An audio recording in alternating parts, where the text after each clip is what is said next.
Halo, selamat siang, salam sejahtera untuk kita semua. Perkenalkan, nama saya Ritna Sandri. Saat ini saya mengajar di Universitas Merdeka Malang dan saya bertugas di Fakultas Psikologi, Prodi S1 Psikologi.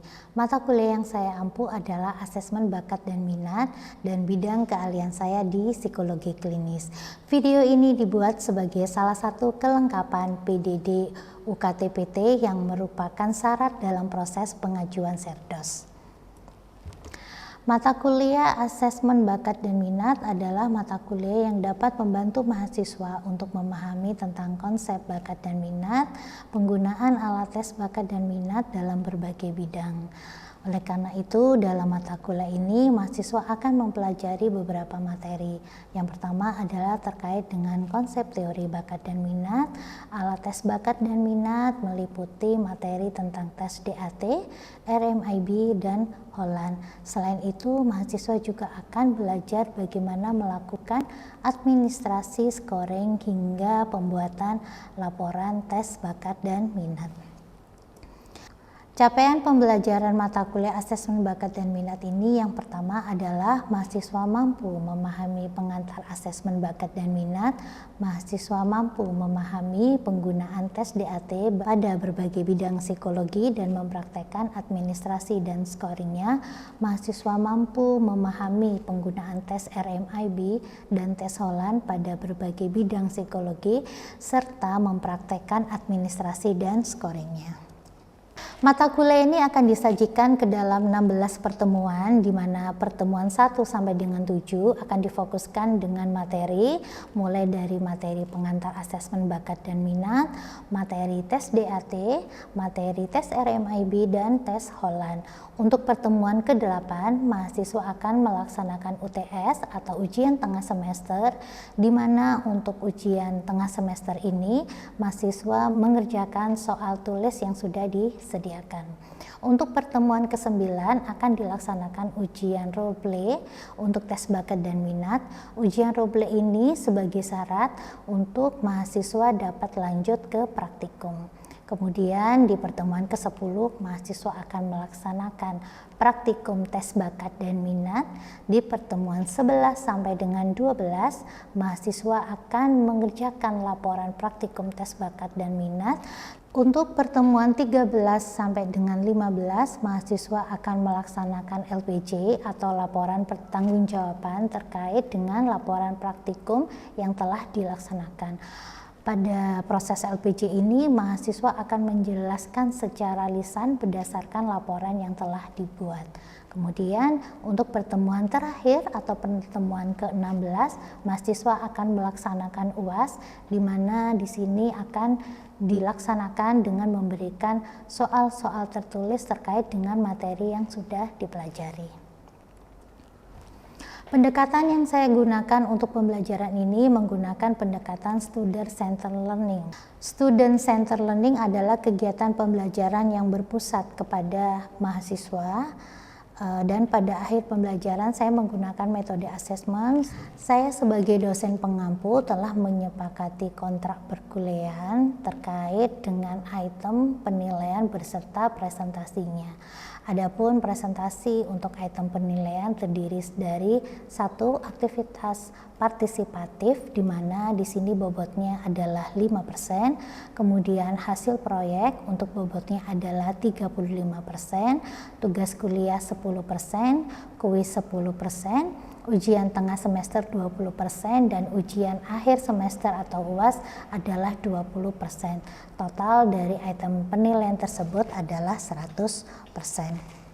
Berikut adalah video pembelajaran luring di kelas untuk mata kuliah asesmen bakat dan minat dengan materi pengantar asesmen bakat dan minat. Selamat menyaksikan.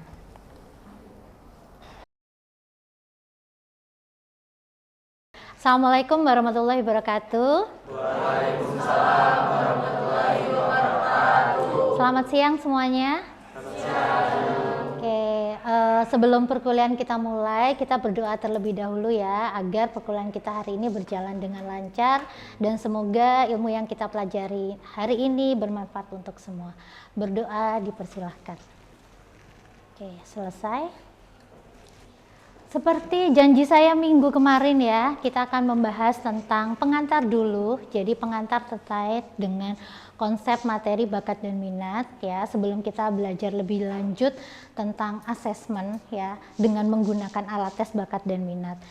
Oke, sebelumnya saya mau tanya dulu ya, ketika mengambil mata kuliah ini bayangan Anda di sini tentang bakat gitu, apakah sama dengan yang biasanya kita temukan? Kalau di Indonesia itu kita ada Indonesian Idol atau Indonesia Mencari Bakat. Nah, menurut Anda di sini sama nggak dengan yang akan kita pelajari? Iya.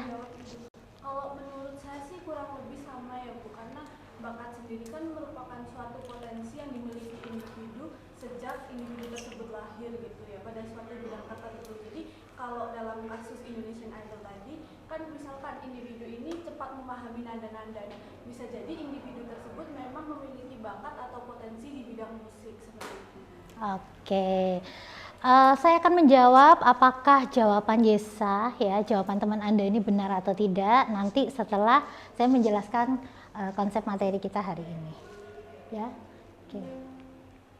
Hari ini kita akan mempelajari tentang konsep, kemudian masuk ke bakat, konsep minat, tes minat, dan keterkaitan antara bakat dan minat. Oke. Ya, tadi sudah disinggung oleh teman Anda ya terkait bakat. Bakat itu merupakan potensi yang dimiliki oleh seseorang sejak lahir. Kemudian bakat di sini merupakan daya kekuatan untuk melakukan suatu perbuatan. Artinya karena di sini masih berupa potensi, belum benar-benar menjadi keterampilan. Nah, kira-kira maksudnya seperti apa?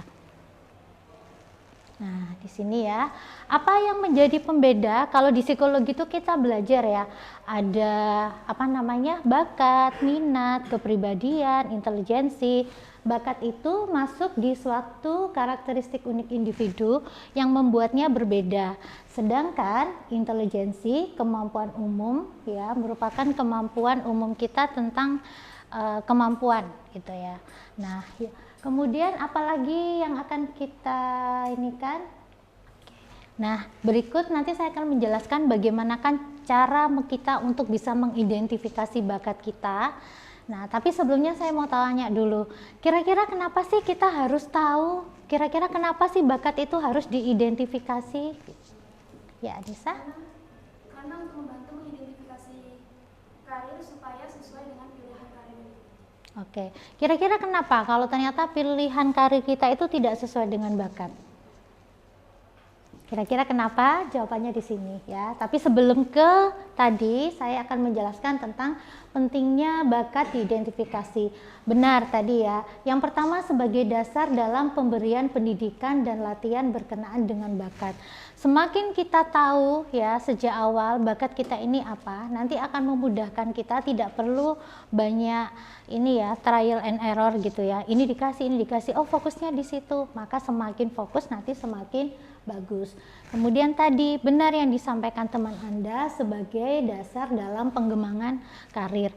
Apakah mungkin Bu orang-orang dewasa itu masih banyak yang terjebak, oh ternyata karir saya nggak sesuai, ternyata ini tidak sesuai dengan diri saya sepertinya. Sangat memungkinkan seperti itu. Salah satunya adalah itu terkait dengan dampak yang tidak diidentifikasi. Nah ini ya, kemudian karir selalu berhubungan dengan bidang-bidang tertentu. Jadi ketika kita tahu bakatnya apa, kalau di sekolah dulu SMA itu kita ada penjurusan gitu ya. Kalau kita mengambil jurusan ini, nanti prospeknya akan bisa menjadi dokter misalnya, menjadi insinyur. Kita tahu nanti jurusan perguruan tinggi yang sesuai dengan tujuan kita itu apa. Salah satunya adalah dengan mengidentifikasi bakat. Jadi tidak perlu trial dan error tadi, termasuk misalnya kuliah gitu ya. Saya coba deh masuk psikologi, kalau semester 1 oke, berarti saya cocok, kalau ternyata semester 1 enggak oke, saya pindah jurusan. Anda bisa membayangkan waktu, tenaga, uang yang terbuang gitu ya, karena selalu seperti itu. Untuk pindah jurusan tentunya kita nunggu penerimaan mahasiswa baru, nunggu lagi 1 tahun, uang 1 tahun, tenaga, waktu, sia-sia dong gitu ya. Selanjutnya, nah, cara-cara mengidentifikasi bakat yang pertama adalah Ini yang nanti akan kita pelajari ya. Jadi dari mata kuliah asesmen bakat dan minat dengan mempelajari tes bakat, ini salah satu bentuk usaha kita untuk mengidentifikasi. Ini nanti akan membantu kita, oh ternyata saya itu tidak sadar ya selama ini saya itu bakat di bidang matematika misalnya, saya bakat di bidang sosial gitu. Ternyata selama ini tidak berkembang ya karena kita tidak mengidentifikasi. Kemudian cara kedua adalah dengan observasi terhadap minat. Jadi seseorang yang punya bakat dalam bidang tertentu biasanya minatnya juga kuat di bidang tertentu. Tapi ini tidak selalu benar ya. Ada beberapa orang yang antara bakat dan minatnya itu jauh sekali. Bakatnya di bidang matematika misalnya, ternyata minatnya di bidang seni musik. Nah, ini juga tidak menutup kemungkinan. Untuk poin kedua, observasi terhadap minat ini bisa kita gunakan, tapi untuk beberapa kasus tidak selalu benar. Selanjutnya adalah dengan pengalaman atau latihan. Seseorang yang punya bakat dalam bidang musik ketika diberi kesempatan belajar bermain musik, biasanya cenderung menampakkan hasil. Nah, di sini ada keterkaitan. Kadang kita melihat durasi belajarnya sama-sama les piano, sama-sama di pertemuan kelima misalnya. Gurunya sama, waktu lesnya sama, tempatnya sama, alatnya sama. Kenapa ya si A ini kok lebih gampang menguasai piano daripada saya misalnya? Nah, bisa jadi memang bakatnya di situ. Ya, tapi untuk poin kedua dan ketiga ini beberapa kasus memang tidak sesuai. Yang paling update mana Bu? Yang paling update sejauh ini adalah dengan tes bakat. Tapi tentu tes bakat ini tidak bisa berdiri sendiri. Ya, kita perlu memastikan, mungkin masih ingat ya yang sudah mengambil mata kuliah pengantar asesmen ya, bahwasanya tes psikologi pun itu kita perlu melihat beberapa aspek. Ada faktor internal, misalnya kondisi testinya, apakah dia dalam kondisi yang prima, motivasi ketika mengikuti tes itu dia baik atau tidak, ruangan termasuk tester. Artinya tes bakat ini sama halnya dengan tes psikologi yang lain akan sesuai ketika kondisi-kondisi atau persyaratan dilakukan tes psikologi itu dipenuhi. Oke, nah ini adalah beberapa faktor yang mempengaruhi bakat ya. Pertama sekali ya, karena berupa potensi ya, saya kembalikan lagi, jadi belum keterampilan. Jadi bisa jadi kita punya bakat musik, tapi kalau tidak pernah dilatih ya tidak akan bisa bermain musik, tidak akan terampil.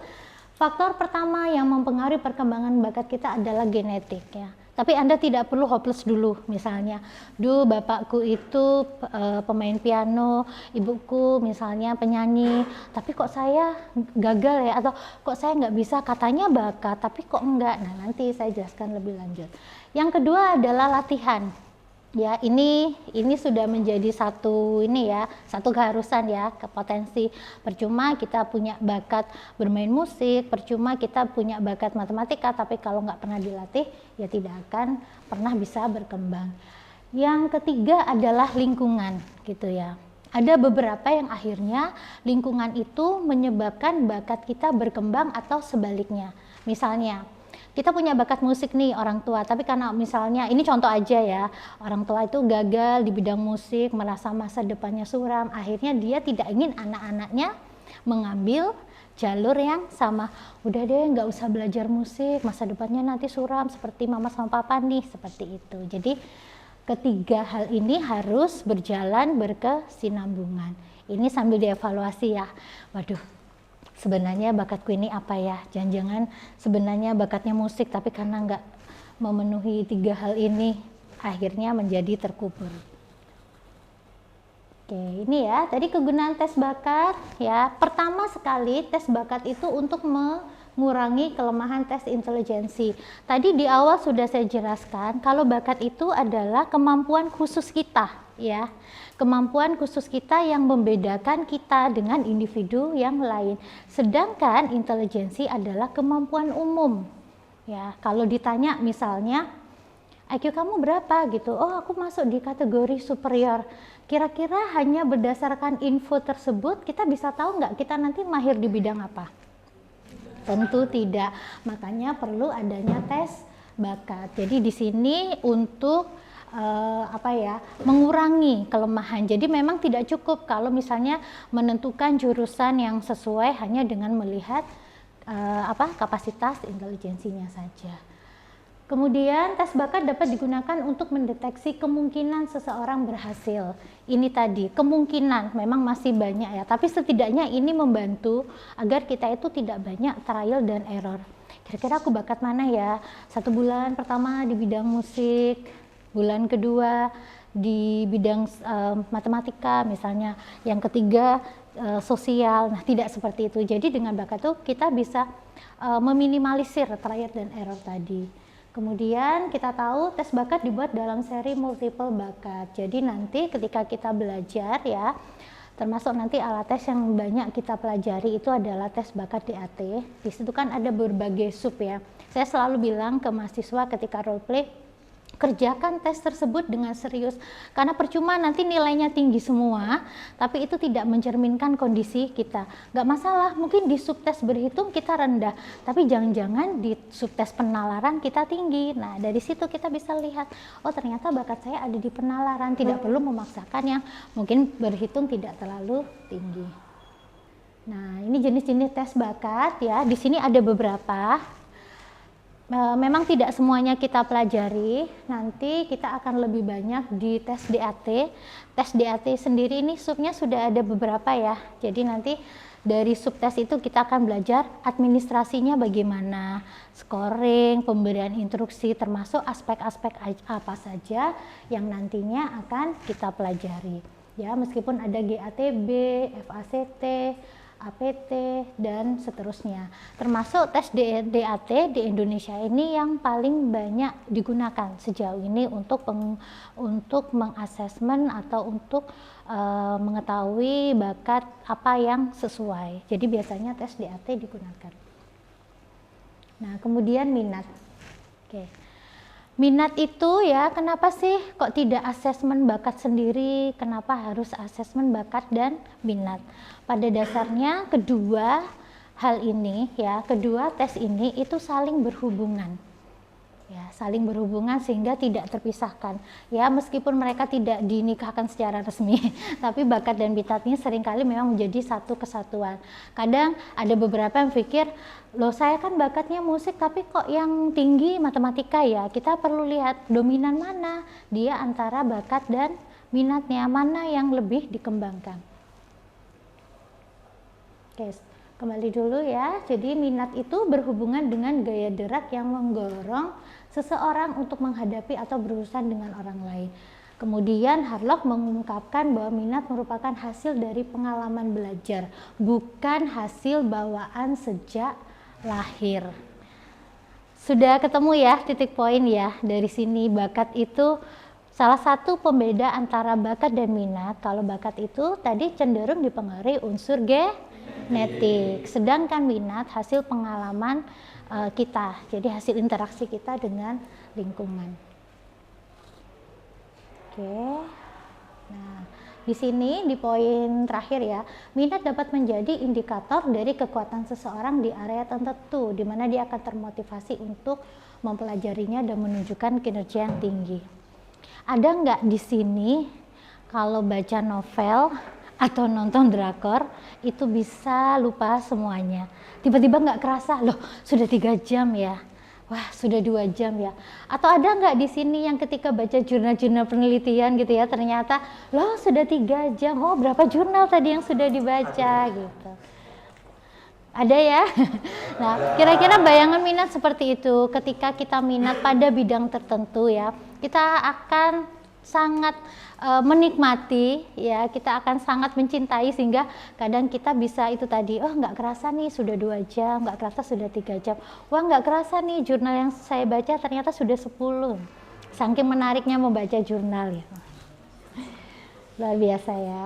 Oke ya, ini adalah penerapan tes minat. Pada dasarnya penerapan tes minat ini sama dengan tes bakat ya. Untuk penjurusan nanti arahnya kemana? Penjurusan itu nanti arahnya ke konseling karir, pemilihan jurusan di perguruan tinggi, sehingga nanti perencanaan bacaan pendidikan itu disesuaikan dengan anak ini minatnya di mana. Nah, di lapangan yang terjadi adalah untuk penentuan jurusan, bakat dan minat itu saling dikaitkan. Jadi tidak berdiri sendiri seperti itu. Nah, untuk jenis-jenis tes minat, yang pertama ada RMIB. Ini nanti yang akan lebih banyak kita pelajari ya. Dari RMIB nanti kita bisa tahu nih, ada 12 kategori. 12 kategori pekerjaan yang sesuai dengan diri kita. Nanti akan dirankingkan. Jadi Anda nanti ketika mempelajari tes minat, kemudian tes minat RMIB dan Anda mengerjakan, nanti Anda bisa tahu kira-kira saya ini pekerjaan yang cocok apa ya gitu. Oh, ternyata saya punya minat di bidang pekerjaan yang berhubungan dengan sosial atau berhubungan dengan komputer, berhubungan dengan pencatatan administrasi. Kita nanti bisa melihat di sini. Termasuk ini beberapa jenis tes minat yang lain ya. Di Indonesia sejauh ini RMIB, Holland itu yang paling banyak digunakan. Oke.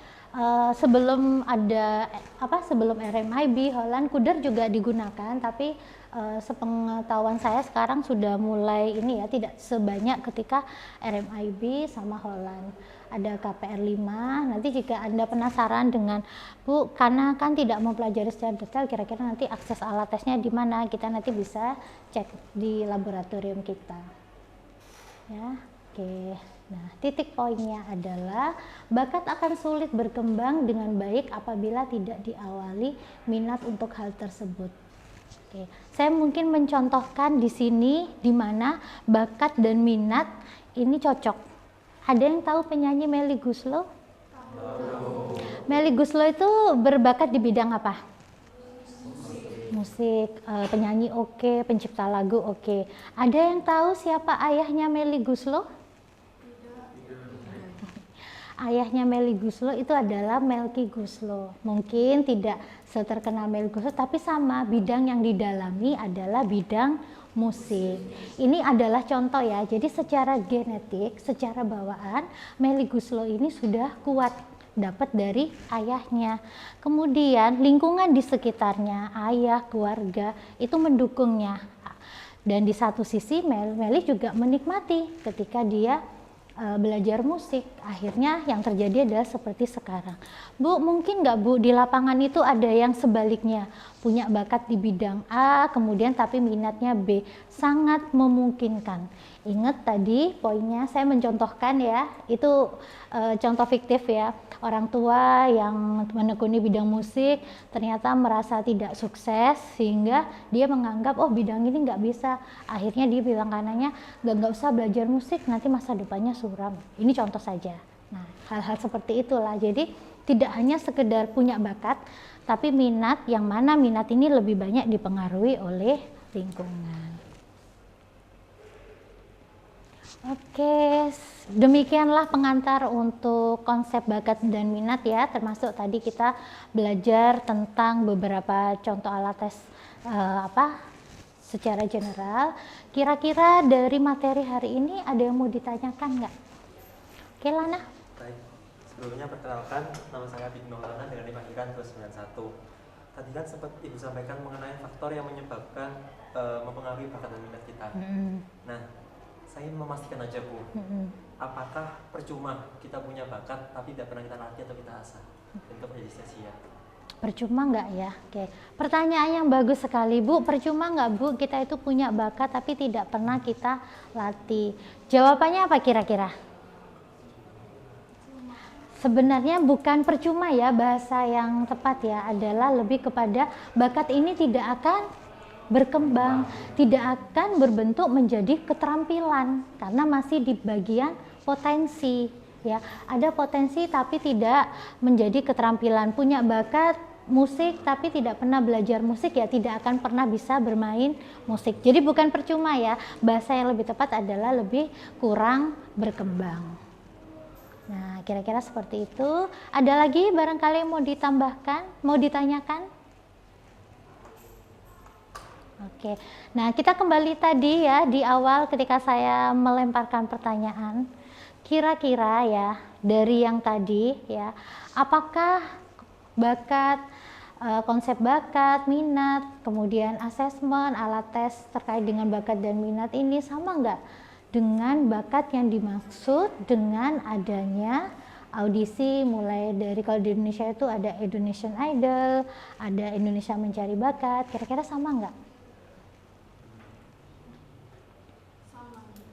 Kenapa sama, Yesa? Karena gini, kalau misalkan dalam konteks Indonesian Idol, Indonesia Mencari Bakat, itu kan dimana individu ini mencurahkan bakatnya pada bidang tersebut. Gitu. Jadi saya rasa itu sama karena di situ juga individu bisa mengembangkan bakat mereka. Oke, jadi sebenarnya untuk ajang yang seperti itu kita sudah lebih kepada sudah bukan bakat lagi, tapi keterampilan. Dia sudah tidak di bagian potensi, dia bisa menyanyi, misalnya dia bisa menari, sudah tidak itu. Dia sudah memiliki keterampilan itu. Ya, saya tidak terlalu mengikuti, tapi kalau modelan bakat seperti itu sebenarnya lebih kepada keterampilan. Oke ya, sudah ada pemahaman ya, kira-kira apa sih bedanya bakat, minat, keterampilan. Oke, barangkali ada yang mau ditanyakan?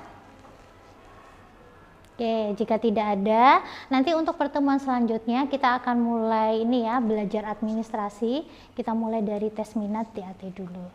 Baik, terima kasih banyak untuk waktunya ya hari ini. Insya Allah kita ketemu lagi minggu depan. Selamat siang. Wassalamualaikum warahmatullahi wabarakatuh.